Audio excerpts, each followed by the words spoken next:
은퇴 후 돈 걱정 없이 살고 싶다면 노후 준비는 어떻게 해야 할까? 안녕하세요. 100세 시대 TV입니다. 이번 영상은 은퇴 이후에 돈 걱정 없이 살기 위해서 노후 준비를 어떻게 해야 하는지에 대해 알아보고자 합니다. 지난해 실시한 가계금융복지조사에 따르면 사람들이 생각하는 예상 은퇴 나이는 68.2세였지만 실제로 은퇴한 세대주의 연령은 62.9세였습니다. 즉 예상보다 5.3년이나 일찍 은퇴를 한 것이죠. 물론 평생을 열심히 일했다면 일정 연령이 되면 은퇴를 해야 하는 것이 당연하지만 문제는 기대 수명이 너무 길어지고 있다는 점입니다. 현대의 의료기술의 발전으로 기대 수명은 점점 늘어날 것으로 전망되고 있지만 근로소득으로 생활을 유지할 수 있는 기간은 정해져 있기에 노후 준비를 제대로 하지 않는다면 늘어나는 기대 수명은 축복이 아닌 재앙으로 다가올 수 있습니다. 그러다 보니 실제 은퇴 평균 연령과 평균 기대 수명 사이에는 약 20년의 차이가 생깁니다. 일정한 소득 없이 살아가야 하는 기간이 길어짐에 따라 은퇴 이후의 삶에 대한 실질적인 고민이 늘 수밖에 없는 것입니다. 그렇다면 과연 은퇴 후 생활을 위해서는 월 얼마 정도의 돈이 필요할까요? 2021년 가계금융복지조사의 결과는 월 305만 원. 은퇴한 부부가 살아가려면 적어도 이 정도의 돈은 필요하다는 건데요. 따라서 국민연금 급여만으로는 노후에 여유로운 생활을 하는데 다소 부족하다는 것을 알 수 있습니다. 이에 은퇴 이후 자산을 점검하고 적절한 은퇴 노후 설계와 부족한 노후 생활비를 충당할 수 있는 방안을 계획해야 할 것입니다.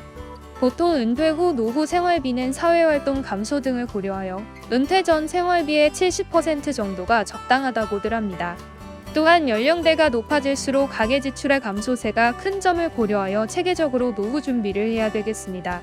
그렇다면 연금만으로 노후 생활비가 부족한 경우 이를 충당할 수 있는 몇 가지 방법에 대해 알아보겠습니다. 첫째는 생활 개선으로 지출을 줄여나가야 합니다. 하지만 생활비가 부족하다고 해서 절약만으로 살아가는 것이 삶의 질을 고려했을 때 정답이 아니듯 무엇보다 고정비를 줄이는 것이 최우선입니다. 보통 고정비 중 가장 크게 차지하는 것이 주거비입니다. 그러므로 집에 들어가는 비용과 임대료를 줄여 고정 주거 비용을 줄일 필요가 있습니다. 또한 필요 없는 물건들을 처분해 미니멀 라이프를 실천하는 것도 방법이 될 것입니다. 두 번째로는 시니어 일자리를 통해 노동 수익을 만드는 것입니다.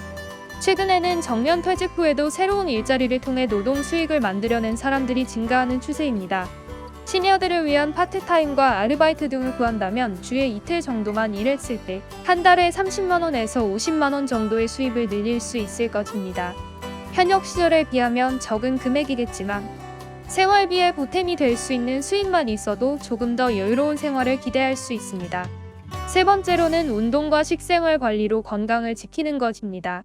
나이가 들수록 신체 여기저기서 병이 생길 확률이 높아집니다. 병에 걸리면 의료비가 들고 이를 지속하기 힘들어지니 적당한 운동과 식생활을 잘 관리하여 건강을 유지하는 것이 노후 지출을 줄이는 하나의 비결입니다.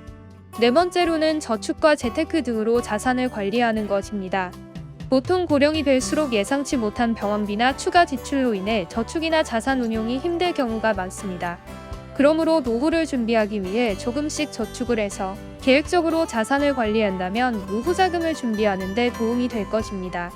사실상 노후 준비를 완벽하게 한다는 것은 쉽지 않고 누구나 미래에 대한 불확실성과 불안감은 가지고 있습니다. 그렇다고 해서 아무것도 하지 않고 불안만 키우며 있는다고 해결되는 것은 아니니 계획적으로 노후를 준비하여 슬기로운 은퇴와 노후 생활을 계획해야 되겠습니다. 이것으로 오늘의 영상은 마치도록 하겠습니다. 감사합니다.